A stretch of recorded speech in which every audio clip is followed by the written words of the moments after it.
So let me go back.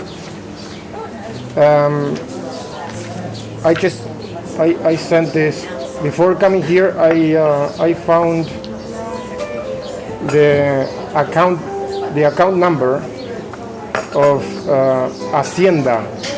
Hacienda is Ministerio de Hacienda. Is property tax. The people that are going to come after the part of the entity of the government that is going to come after your properties and try to charge you with taxes and fines and things like that. That is Hacienda. Hacienda is, as any other part of the corporation, a corporation itself with a number. It's a different corporation, and they have a number, and they are all registered in the Security Exchange Commission. They're there are two ways of looking up corporation numbers. One is in the DUNS, and the other one is the Security Exchange Commission. Anyway, it's there. So you when you have this contract ready and signed with the witnesses, not used after buying your patent, you write down a sworn oath affidavit under perjury, swearing under perjury, that you have all the rights to administer the property, and you have all the rights to administer the property as you wish.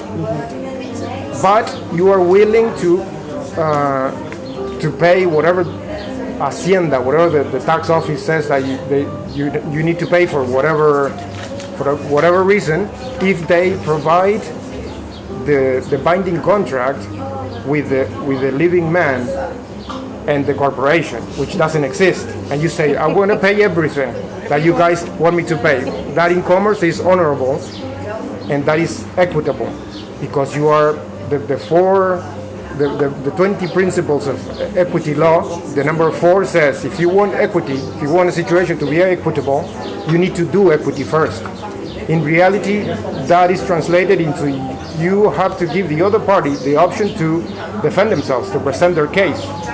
So you are given you present your case. The one making the allegations is the one who carries the burden of proof, and you are claiming that you have all the rights, which you do. You have the contract, you have everything. So you are making a claim, but you have the evidences to back it up. You have to.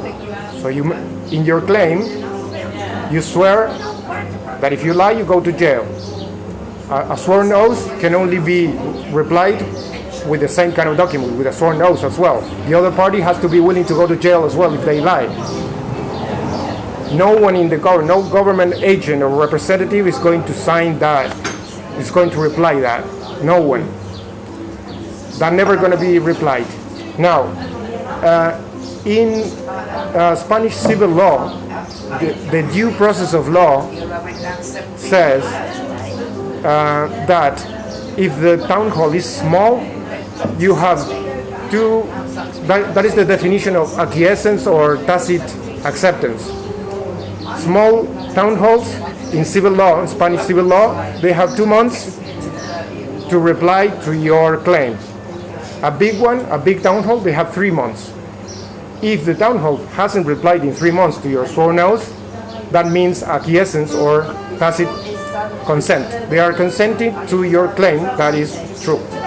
You sworn that you're going to say that you claim that you had all the rights, and you were willing to solve any dispute or any counterclaim that from the Hacienda, that you were willing to solve, and demonstrating that you're honorable and that you're willing to pay if there is a previous contract signed by you and the corporation. How many times do you need to do that? You need due process of law. You give them 30 days. After the 30 days, in commerce, the honorable thing to do when you give notice to the other party is 30 days to reply. No reply, the first notice, the sworn oath, you can name it notice of liability. Either them or you are going to be liable for something. You give them a notice of liability, with an affidavit and with a conditional acceptance inside. The conditional acceptance is I accept to pay whatever you want, but my condition is I need to see read the contract that I signed with you first. Obviously, I can't pay anything if you don't send me the contract. 30 days, they won't reply. The second notice is going to be the notice of fault. You're going to tell them, look, guys, I wrote you. I'm trying to settle this negotiation and I'm willing to solve whatever, guys, you think I have to pay. I need you to. You are in fault. This is a notice of fault, and you have 30 more days to present the evidences that that you have rights to administer my private property. Otherwise, the negotiation is going to end. And so 30 days had passed, and you have to send them the third and final notice, which is the notice of default. Basically, we are replicating exactly what the corporations do They do to us. to foreclose our assets. That the bank will take the property from you. They're going to send you first notice and tell you, look, you haven't paid what you signed. Second notice, you're due, you're in fault. And the third notice, they're going to take your property. Notice of default, as long as you don't reply, you lose. In commerce, the one who remains in silence is the one consenting to the other, whatever terms and conditions the other or claiming the other party is claiming. So we gave them to Hacienda with this number. We established, look, you guys are a in the conditional acceptance. We can, in the affidavit, in the sworn oath, we can ask them some questions as well, or in the part of conditional acceptance. Are you guys a corporation with a number? Hacienda, is Hacienda a corporation with this number? And are you operating under international commerce law and private law? Yes or no? Is this true or is it not? You can ask them questions, and obviously, so you establish ground and precedent. If they don't reply, they're giving you that what you're saying is right. So you can actually use those questions if you want them to accept something they would normally reply you. They can. But then into the same letter you ask those other questions. Exactly. Corporation and all this. That's what they won't give you a reply for. So the first thing. Exactly. Is Yes. something they won't reply as well. And Yeah. accept it. You can. Play that You can make the questions can be just yes or no. You first claim something and that's is this true, yes or no? You are a corporation with a number and you are registered in the Security Exchange Commission. You operate under UCC law because you operate. That's how you make commerce. Is that true or not? Yes, it's true. They won't reply. So you're establishing jurisdiction where you're establishing precedent. You're just claiming. You're just throwing truth bombs that they cannot deny. Truth in a town hall. So, okay. So,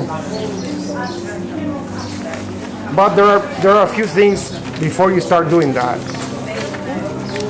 Okay.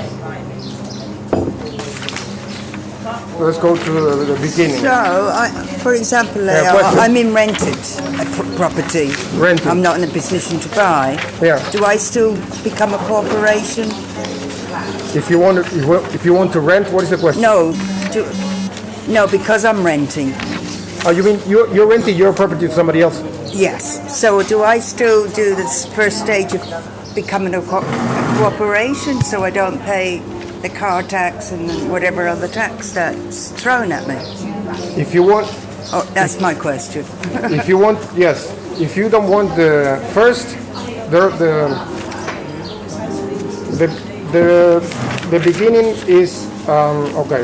Let's go to the beginning. I'll go back to you. It's all going to be covered, So, natural. Well, Relearning who we are. yeah. So here at the beginning, so we have natural law, which basically are 3 laws. Natural laws are not many. 3 laws. You will cause no harm or loss. That's right. and you will love thy neighbor. Those are the three natural laws, basically. If you cause harm, loss, or you hate your neighbor, then you're breaking the natural laws. Or murder. Yeah. So then it comes common law, and and after common law, commerce law, international private law, or maritime or admiralty law, which are all the same.